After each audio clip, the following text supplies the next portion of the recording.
Well, good morning, everyone. Good morning. I see pilgrims and pilgrims this morning. If you are not one of the travelers who went to Iona, you may not know this, but you're sitting next to one of them right now here in this room.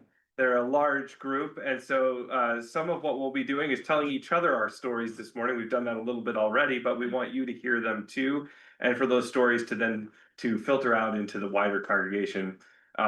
If I've not met you before, my name is Jared. I'm the rector here at St. John's. It's a privilege to welcome you to our first forum of the program year, a two-part series because there were two pilgrimages that left from St. John's this summer, one to Croatia, comprised largely of our youth and the adults who traveled with them as a part of the journey to adulthood, and this group that went to Iona.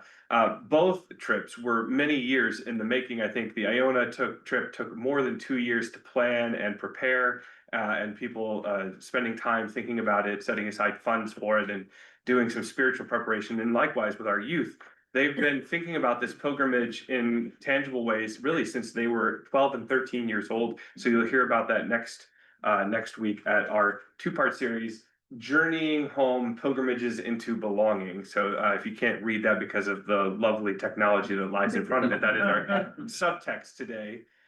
We'll start with a prayer and then a little introduction about the Iona and about the pilgrimage itself. And then we have stories, vignettes that we've prepared as we checked in with one another that some of the folks in this room will hopefully be courageous enough to share. And if not, the rector is always ready, as John Wesley asked, to preach, to pray, or to die at any given moment. So hopefully I won't have to do the last one.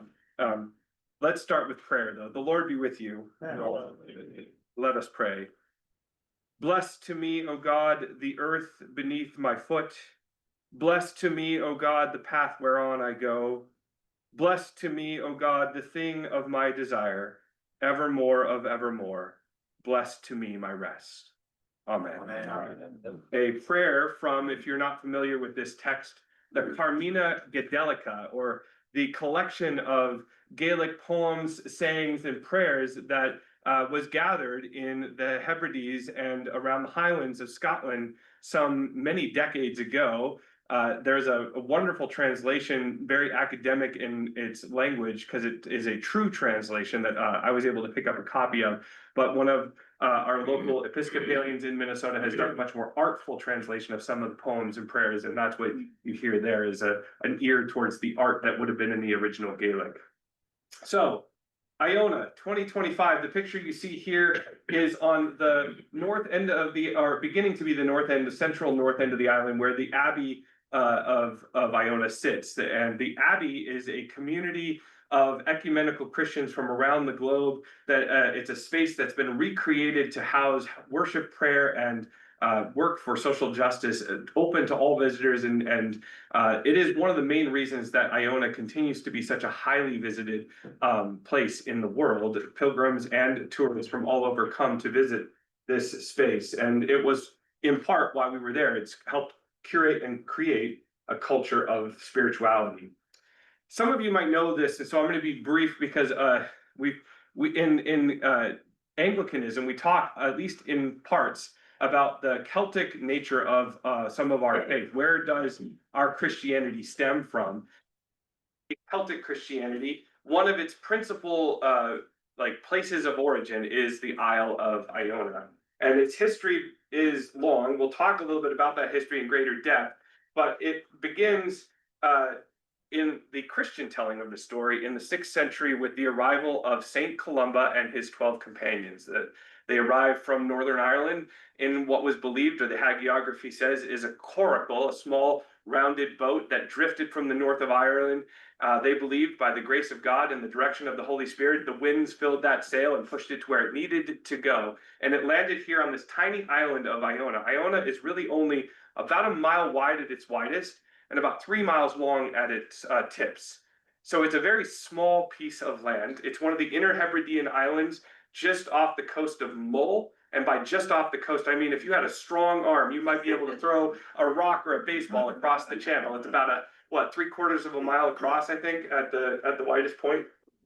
Here is some of our number gathered in front of the St. John's Cross, which is a recreation of the original St. John's Cross, which toppled and fell numerous times, and the remnants of which are in a museum at the Abbey.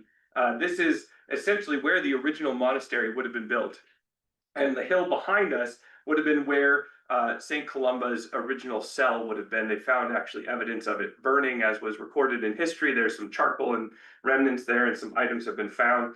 And so we took a tour one day, self-guided, with, you'll see some of us holding earpieces or wearing the ubiquitous tourist sign, a lanyard with a recorder on the end of it. We went from station to station as a group, listening and learning. Of course, there are some things which are not described. There are a lot of ruins and older things. The history of Iona goes back actually 5,000 and 10,000 years if you really want to dig that deep. And actually, as we did our walking around the island, many of us came across a home site where someone was building a new home. And as the laws in England govern, if you find evidence of previous occupants of your piece of property, in other words, archaic things, whether they be glass beads or the detritus of pottery or something like that, you are required by law to have an archaeologist come and clear your site. And so there were archaeological digs going on somebody's home build that we got to see just how deep history goes. Some spots have stories that connect back 5,000 and some 10,000 all the way back into the Bronze Age and before. This Iona history picture here is actually inside the Abbey, in one of the cloister walks that surround the central close, where the monks and would have originally met or walked between worship or their cells or meals. There are, of course, a number of sites here. Let me see if I can minimize. The Abbey on the far right for you. In the center, you see the new greeting house behind Bill and Beth. And then Mara's coming out of the St. Columba's Chapel, which is been restored to its original use. And it is actually a functioning chapel. It would have been where Columba's remains were originally interred before they were moved. We wanted to talk just a little bit about what pilgrimage is. I think probably everyone has some cultural passing understanding of the idea of pilgrimage. We know about it from other faiths, including our own, of people who take a sacred trip, a journey towards a space of spiritual significance, often towards God or an encounter with the holy. As Episcopalians, we participate in pilgrimages across the Anglican Communion. There are spaces that predate Anglicanism, like think of the Camino, which is a way that people have walked for centuries that was a pilgrim way to the coast in Spain. There is obviously places like Taizé and Iona that are holy sites where liturgy and community are created, where people travel and gather. There are pilgrimages even in our own culture here in the States. Some of you may have embarked on a social justice or a civil rights pilgrimage, where you visit sites of significance to the civil rights movement and belief that God acted in those places, and so you stop and pay special attention.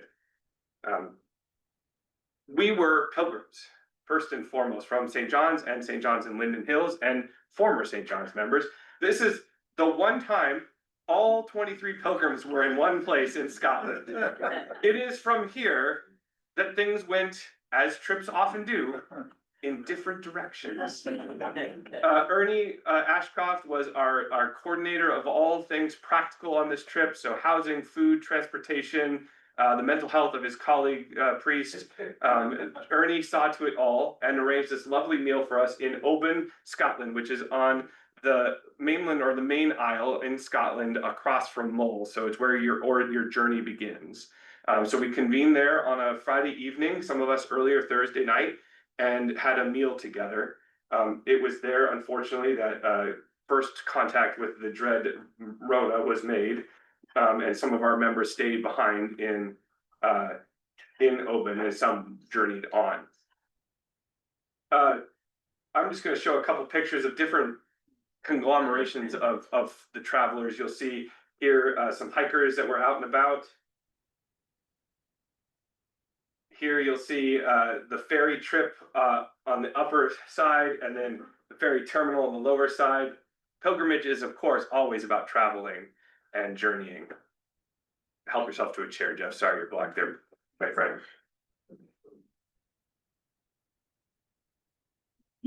But we want to talk most of all today, and I'm going to talk less now, I want to tell our stories of belonging, because as we met to prepare to go on our pilgrimage, this group articulated time and again what was the impetus for us wanting to even be curious about a pilgrimage to a place like Iona. And time and again in our group, we heard people articulate the yearning for connection and community, to know more about each other, to be known by each other, to find deeper roots in a faith community through a sustained trip or an experience together with others. It was it was a large part stories about wanting to find belonging that drove most of the participants in some way, shape, or form into seeking out this pilgrimage. And so we're going to tell some of those stories, starting with the land. Um, and to this, you'll see here in the background, this is from the east side of the island. Yes, the east, I'm like orienting myself. In my sermon today, I confess I'm bad at directions. The east side of the island, looking at Bishop's House, which sits just below the Abbey, which is over the rise and barely visible through by the steeple there. But Bishop's House is the Episcopal Scottish Church of Scottish Episcopal Church's presence on the island. So there are many different groups that come and carve out space, including private owners who have homes on the island, businesses, residents who live there for the tourism or to caretake one of those facilities and have children, and there's a school. But the facility we stayed at was called Bishop's House, and it is an Anglican entity on Iona, and it is a place of hospitality for pilgrims and journeyers of all stripes. Because we were 23 in number, we booked the whole house, and that meant that we were in charge of keeping the worship and the meal life of that house as occupants and caretakers of it. And as a aside, just a couple weeks prior to us, Archbishop Rowan Williams had been in residence, and so in the chapel where those of us who were leading liturgies, we had to sign our names next to Rowan Williams. So I don't know if that grace rubs off or what, but we certainly felt it. But for the land, hold on, I'm gonna pull up my notes here. Some of us had stories that we told when we gathered, and I wonder, is Dan's here? If you'd be willing to tell your story. Sure. Yeah. So I was part of the third of the people who came down with COVID. And actually, when I found out that I had COVID on Tuesday, I tested negative on Monday and tested positive on Tuesday. It was a great relief because I thought I had jet lag and and with jet lag, you have to stay awake. And as soon as I found out I had COVID, I went to bed.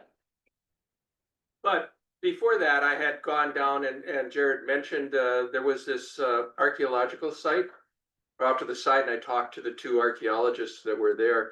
Yesterday, I went to the Twin Cities Model Railroad, and my friend George's daughter Ray it's her last year of being in school to become an archaeologist, and she was talking about it because when you're an archaeologist, you look at you look at and to me, my untrained eyes, it's a mound of dirt, right? But they look at it and all of a sudden, no, it's an arrowhead or that's a piece of pottery. And I don't know if you've ever looked at handmade pots. You can almost feel the fingerprints of the potter on it, right? You can almost see their careful work. And the site that was there, the homeowner had decided, looked around and says, oh, this would be a great place to have a house. And not realizing that, 3,500 years ago, somebody else looked around and said, wow, this would be a great place to have a house. And then for the millennials, terror, horror is that, of course, when they start to dig around, they discover that the many generations boomers have left a mess for them to clean up. But so I journeyed on from there down to the south end of the island, and this is where Columbus Bay. This is where Columba had, and it's on the west side, the southwest side. And the thing you have to know about Iona, Mull is like millions of years old, right? But not Iona. Iona is 3.5 billion years old. So when you're on the beach and you look and you see the little pebbles that are there, you can almost see, this is, the fingerprints of God when he made the earth, right? Yes. So that's kind of what you get out of the land is you are, they call it they'll talk about the thin places. And so that's my story. Thank you, Dan. I wanted to add one other story. Some of you have heard this told. This is a limpet shell, conical in shape, looks like a scoop. These limpet shells were all over the place on Iona, and they're one of the few sea creatures that lives on the rocks on this billions of years old rock that sits only a quarter, three-quarters of a mile off of a much younger piece of land. And you would think that with no trees and not much soil, that it would be hard for things to grow there. But thanks to this tiny sea creature, over the millennia, getting pulverized by the waters, became pure white sand, which you see in some of the pictures that you saw in a previous picture, Brad sitting on a sandbank. And that filtration system created the capacity and the basicness of these calcified items, created a soil that could sustain small amounts of plants. And so in the center of the island where the land is lowest and the wind can blow the sand up over it, there is a naturally occurring grass that grows everywhere. In fact, there's a free golf course because the grass is so good and the sheep just keep it trimmed, but it is a full-on golf course. And it is these tiny limpets that created the preconditions for people to find the spaces that Dan talked about livable and habitable. And it became a place where you could grow food and live and sustain people for thousands and thousands of years, thanks to sand and limpets. Quite remarkable. You might say that Anglicanism wouldn't be here without this little shell.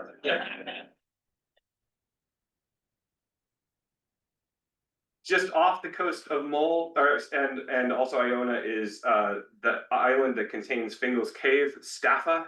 You may have heard about it in such classical works as Fingal's Cave. It is a space where the Book of Kells, I believe, was held safe. Is that right, or am I getting that wrong? But there was a cave that was a safekeeping for sacred items and books, and so we move on then to belonging to all creatures. If you can't read that, and for this, I'll ask our resident biologist, Brad Parsons, to tell his story. So I didn't realize I was gonna do this, and I just got back from Canada fishing. And I checked my emails last night and I saw I had an assignment. Tell an animal story. I will tell numerous animal stories. These pictures here are, we were blessed on the way out to Staffa with a wildlife potpourri that apparently the boat people who've been doing these tours had not seen in a long, long time. Yeah. Minke whales, which are one of the smallest of the baleen whales, blue whales are the big example of that. There were at least 4 of those. There were common dolphins. There were also bottlenose dolphins a ways out. And those bird on the left is called a gannet. And they were really cool. They were, as all these sea mammals are churning up fish, chasing them around, these gannets are taking advantage, and they would plunge down and make this cool sound when they hit the water. It was incredible. It was absolutely beautiful. But the other creatures on the land, I was particularly struck by when first of all, I went to Dublin before I went there, since we're gonna, if I'm gonna fly to Europe, why not? And I went to the Irish Institute of Art, or I can't remember the exact name of it, but there was this beautiful Gothic painting of what's called a European goldfinch. And it's not bright yellow like our goldfinch, but it has these red things around, this kind of crimson around its beak. And there was a painting there. The myth is, or the story is, that they went to Jesus when he had his crown of thorns and plucked one out to make him feel better and have Christ's blood on their face. So I was struck by this little creature, and suddenly I really wanted to see one, and I was walking, and it was not very long. This bird literally flew up into a bush and sat up there and looked at me, and it was a goldfinch. And that was very early in the pilgrimage. Felt so blessed by all that. We had all kinds of, even the slugs the snails were just fascinating little creatures. And there was these purple jellyfish that when I was out wading I would hike and my feet would hurt. I'd wade out in this cold water and a purple jellyfish would float by. So we were just blessed by that. Puffins, staffa, the little sparrowhawk that came and visited some of our folks, which was really cool. I had a puffin 10 feet away from me. It was the coolest thing. You're blessed by that. When you to me, my vocation and my faith are somewhat tied together because I do feel we have a responsibility to care for the land and the care for the water and the creatures. And it was wonderful. And I wish the other thing that more that poem I still have on my, and I was in a hurry, I was running late. I left my phone in my car. That poem about each new day. I spent a couple days after all my buddies left Canada by myself up there, and reading that poem with an otter swimming by out in the lake in Canada was, or prayer, poem, whatever, it was wonderful. Sorry. No, beautiful, Brad. Lots of creatures to be experienced and encountered. Of course, we talked a little bit about the history. This is the inside of Iona Abbey, which was reconstructed in the 1930s, 40s, and 50s is when the project began. And what's that? Was 18? 1930s, 40s. So during the Depression and was the conceptual time, and then into World War II. Sadly, the construction began at a time when all resources were being directed to the war effort. And this building has actually timbers that washed ashore from a shipwrecked Canadian vessel that was carrying timbers at a time when they couldn't find wood. It just came ashore. So one person's devastation was another person's like windfall, I suppose, no pun intended. The abbey sits opposite the nunnery, which also had not been recreated, but was in its original use. There would have been monks and nuns in two separate establishments on the island. But for the history, we have a person who has a story. Yes, that would be Phil. Do you want to tell a story about your encounter, your belonging with history there? Well, we lived and had our meals and rooms in the bishop's house, which was built 1890, I think, and then expanded. Not a hostel, but a very modest hotel, if you want to call it that, but very comfortable. And there's a chapel in the bishop's house that is just really remarkable. And it's like a jewel to me. It's very beautiful. And we had a service there every morning. We had Compline there at night. And so we were kind of a sort of a group unto ourselves. But then some of us went up to the Abbey Church, which is about a 10-minute walk through the fields. And that Sunday, we went up and barely found a seat. It was really, really full. And there was a service, and it just, this sense of all of these people coming to Iona on some kind of mission or pilgrimage, and that we were there with people from all over. It just gave a much deeper sense of who we were, where, that we were part of this larger movement, and tied us, I felt tied into this sense that this is the cradle of Celtic Christianity. And it was really an extraordinary moment. The previous picture was of the inside of the abbey where you would worship, and so it can house hundreds of people. But long ago, I'm standing in the center of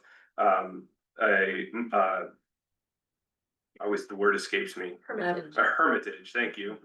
Yeah, that would have been a spot where the hermit lived, away from the cloistered community, and it is now just a pile of rubble. But it is some hike away, probably a mile from the abbey.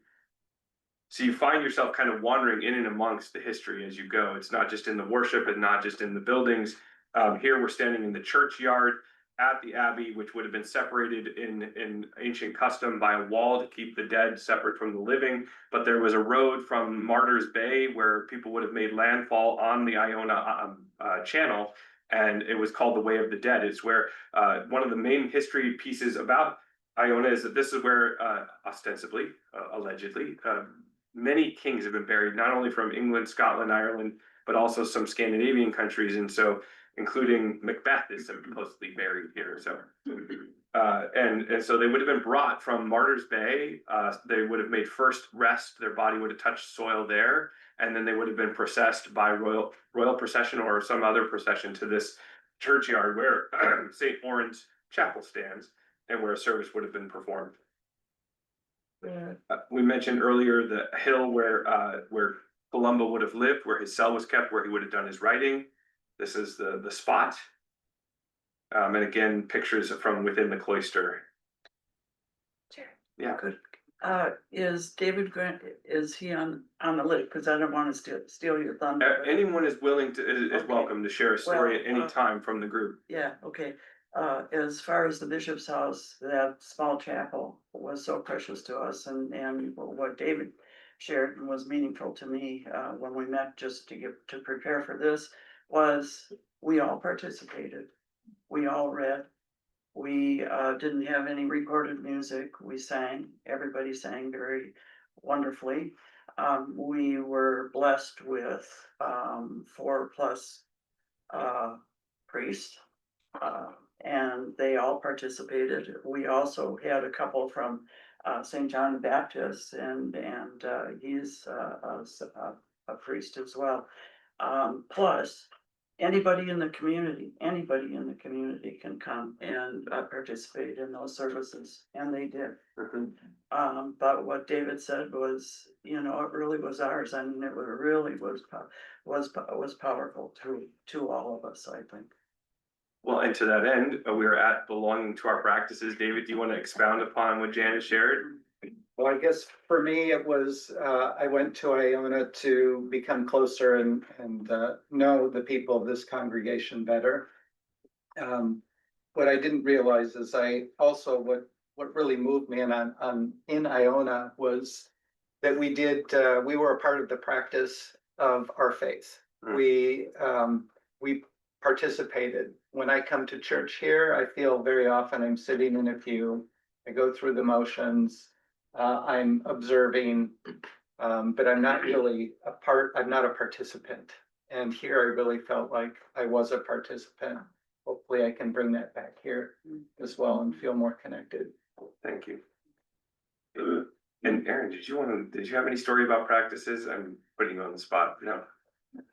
I think for me, practices, I experienced it both as like what formed our group initially, right? We are used to coming every Sunday to have a common practice together. That's something that binds us, informs our identity and shapes who we are to one another.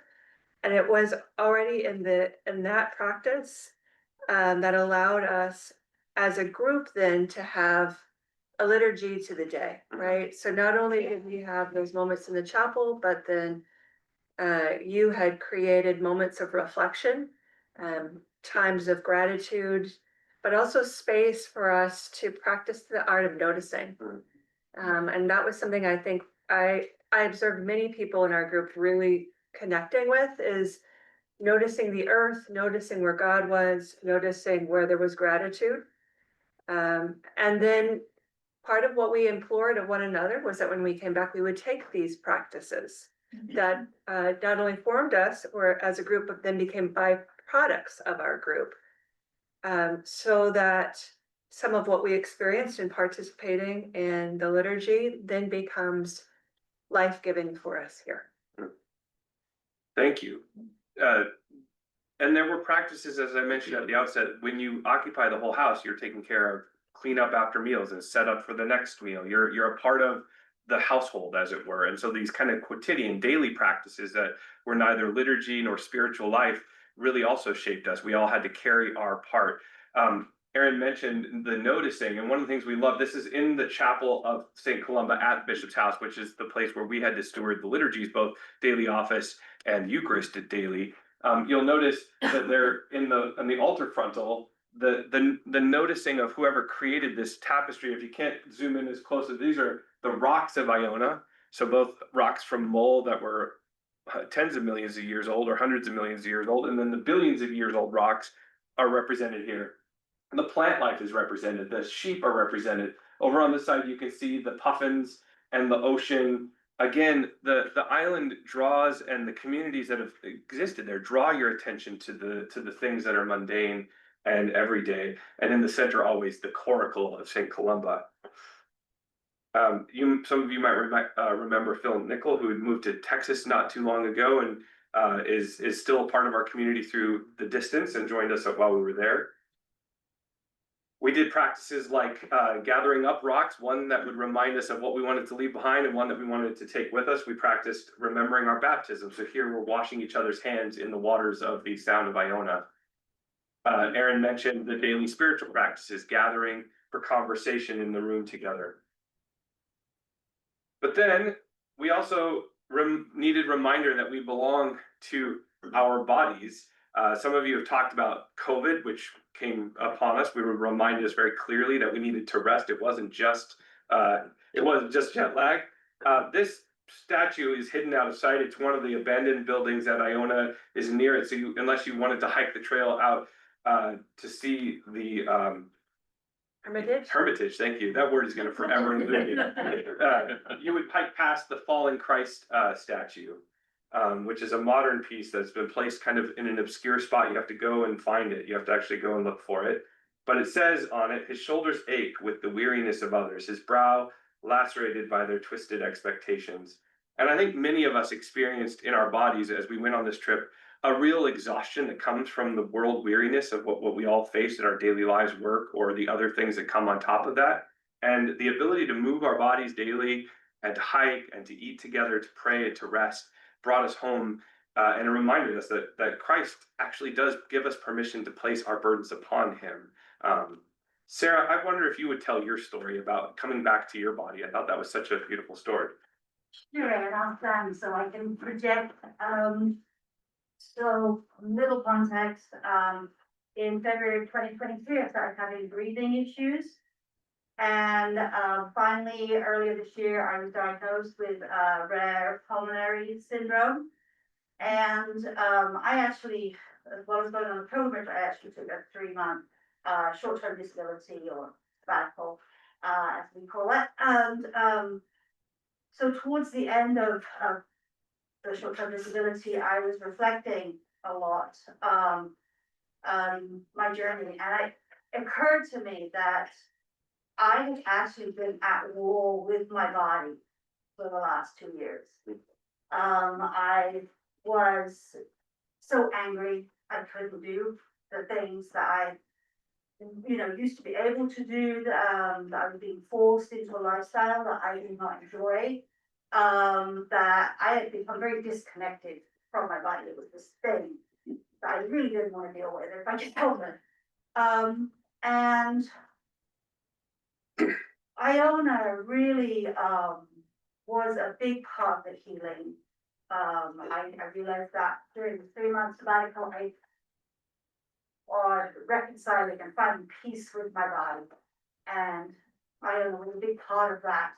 Right, it was, first of all, it was a very safe and supportive place, both by the group that we were with right from the beginning. That first dinner that you saw, it was very clear we belonged to each other. We were going to look out for each other. People were always checking in, with each other. It was very supportive, but also just being in Iona, let's talk about the thin place. You definitely feel the presence. I felt the presence of God. As we're taught in nature, but also in the people, the inhabitants there, the hosts at the bishop's house. Everybody was so welcoming and so supportive. And so that gave me some confidence to push my body a little more, to go on some of the walks. And every day do a little bit more, and a little bit more, and a little bit more. And the walks were pretty flat. It was not, a terrible, one day I did that, and Brad came and checked on me that I wasn't passed out on the hillside. But it was pretty flat, and you didn't have to go very far until you were just in awesome scenery and beauty. And so I really, as Aaron said, we did this noticing practice, and I really started to notice the things my body could do. instead of the things it couldn't. And by the end, I would say that I really felt like I had come home to my body. That, you know, I did belong, I do belong in my body, that it is a beautiful, unique gift from God. But I also felt like, it reminded me I belong to God. But also being a staff member, I don't always feel like I'm also part of the community, but I do now. I belong to this community. And so it was a very powerful journey for me. Thank you, Sarah. Well, as mentioned in that, we also belonged to each other, as we discovered. Here, a group of us was going out on a guided tour for the day around the island. So again, moving our bodies. There have been a couple, I'm sure, group shots, but never all of us at one time. So they. Jared, can I just mention that is one photo that shows us in our rain gear. We were sure that, and Ernie had warned us, the rain can come down right at you horizontally, Yeah. and we were prepared to be wet for a week. It only rained for 10 minutes. It was one of the driest, blue skyest times anywhere in Scotland, I think, in recent history. Everybody kept remarking about how lovely it was. That's a good call. Well, Not enough.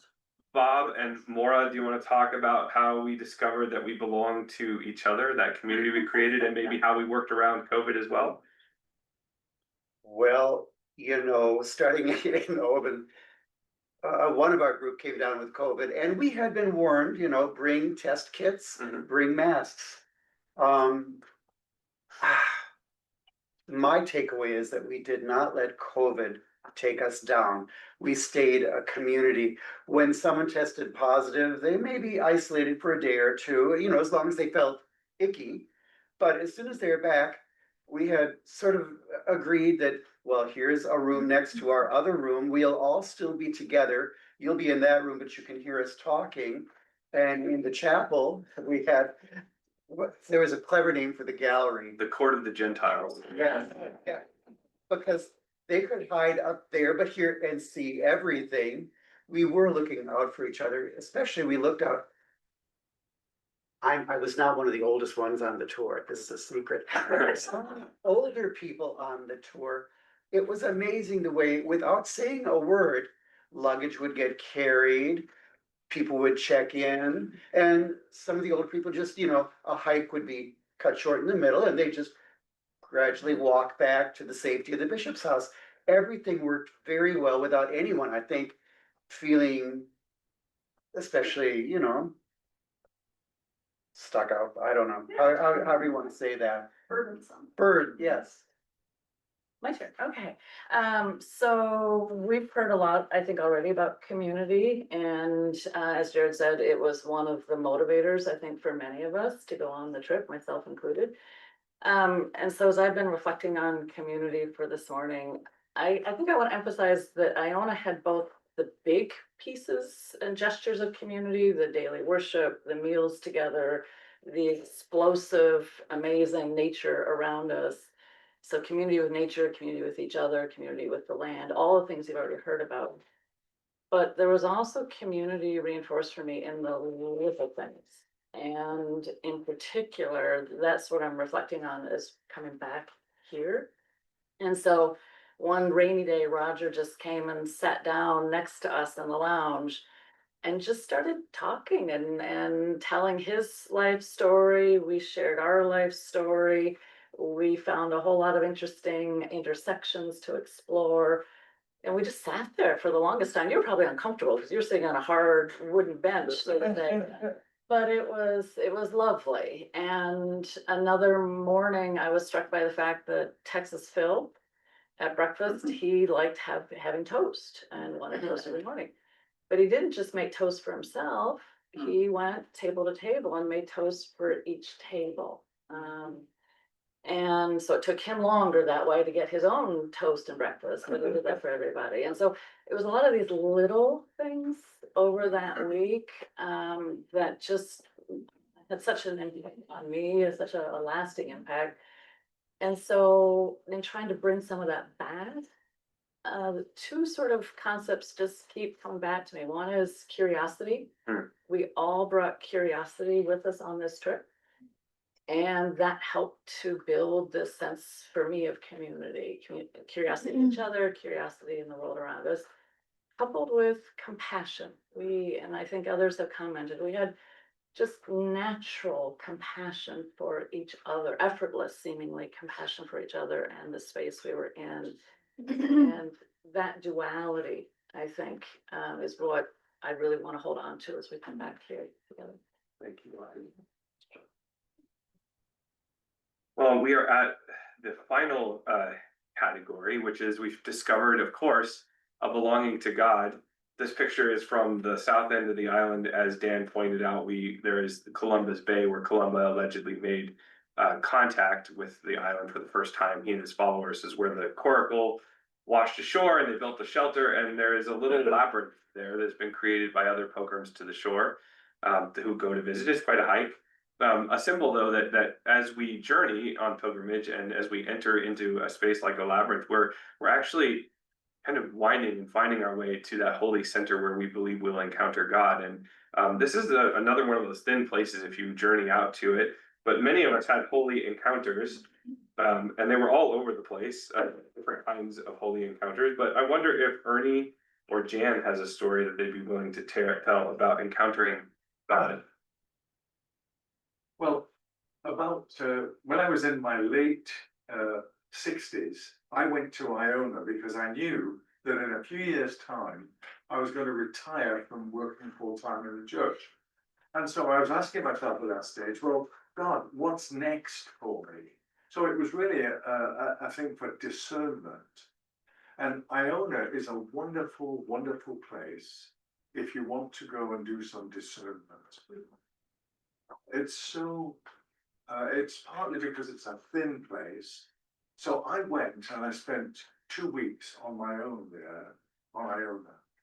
And it really became clear to me at that point that what I really needed to do was get myself trained so that when I retired from the full time in the church, I could become a spiritual director. Jump now to this pilgrimage. On this pilgrimage, I celebrated my 80th birthday. You may have seen those pictures of the cake cutting there. And so I went wanting to discern, well, God, you know, I'm 80 now. What's next for me? And sure enough, there was a real sense of clarity and discernment for me while I was on Iona. And it's all to do with hospitality to other people, sharing with people, not only food, which I do, but sharing relationships, providing a safe, a warm environment where people can come and relax and they can talk. And that became really clear to me that that's what I really need to focus on for this next stage in my life. Thank you. Thank you, Ernie and Jan. Thank you. We prepared in this room to describe what we anticipated and what we're going to focus on when we traveled. And I shared with the group the fact that our own Marianne had told us in book group about a book called Practicing the Presence of God. And I said, that's what I'm going to do. And I had more surprising, I guess, and somewhat distressing opportunity to do just that because my husband was positive with COVID and I did not catch it. However, I could be a transfer agent.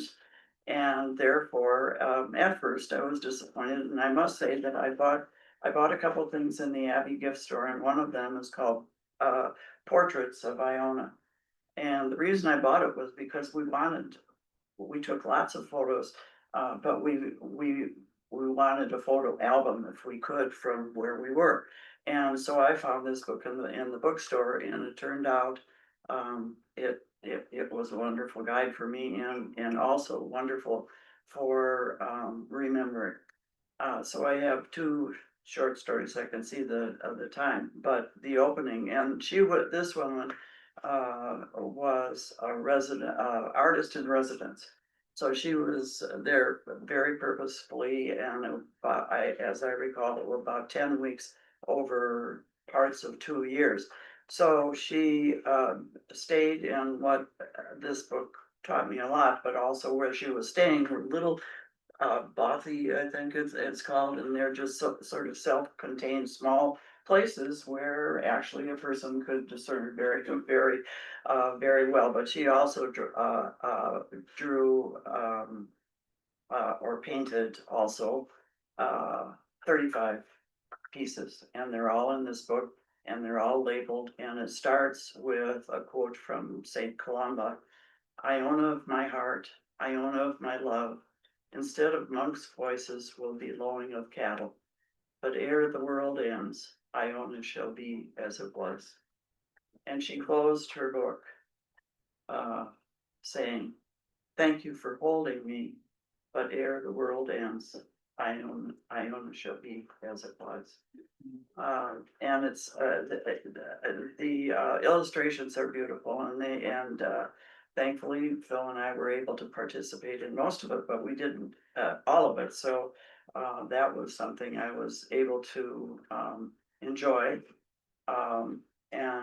And really feel the presence of God. And I also, I found really interesting were the invitations that Jared extended to us to in the beginning of the day and the end of mostly the end of the day. So how was this day? And just 2 nights ago, I shared, and what I found was I felt what I knew I was going to feel, and that is a deeper belonging to my own parish church. So it was amazing to notice how people shared their experiences. And one of them was one of our compatriots, Brad, who presented to us at one time and shared his vocation. But he also said, "Well, I was up at 6:30 this morning and I was standing in the water and all of a sudden I realized I didn't have a thought in my head. I wasn't thinking about anything. I wasn't planning anything. I wasn't doing anything. I didn't know what that was about, and I don't know." And I'm paraphrasing. I don't think it was in the rules, but I turned to him and I turned to him and I said, "You were being." And it was just very moving to me, and it helped me to understand Brad. We work with him on occasion at First Nations Kitchen, but I could tell different snippets of what the reports were from people that presented to me as different and whole, and it was the presence of God. Thank you, Jan.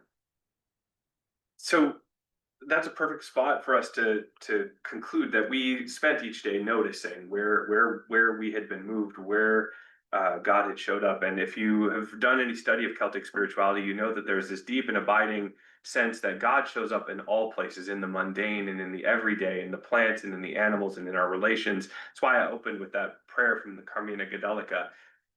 And all of the things we noticed, all of the ways we found belonging were glimmers of the divine, drawing us into closer connection with one another.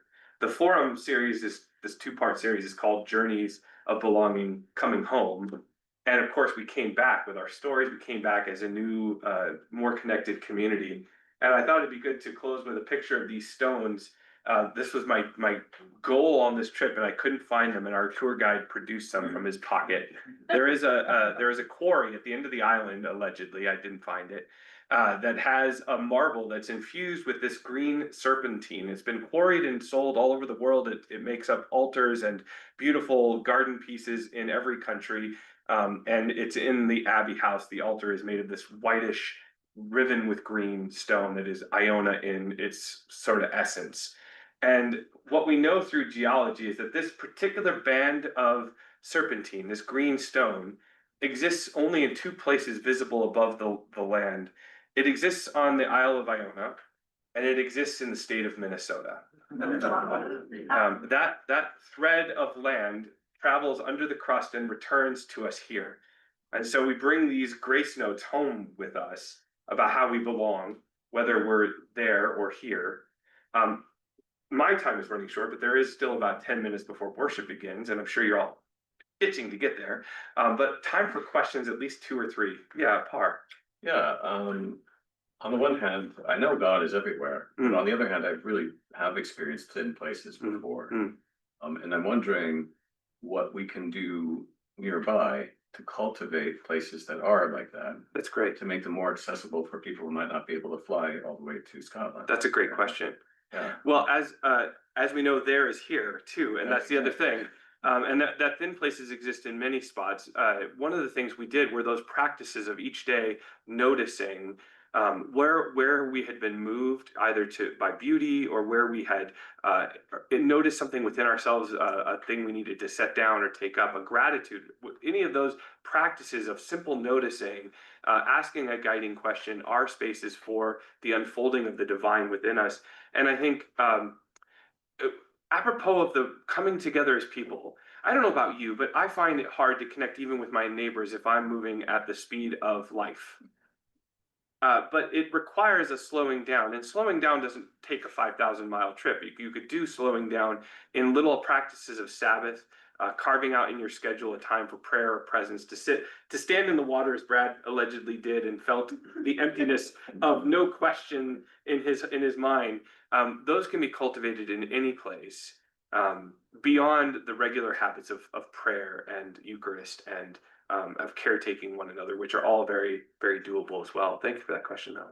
Yeah. Bob. Can Erin tell us about her early morning engagement with Jamie? Oh, yeah. Oh, the funniest thing that happened.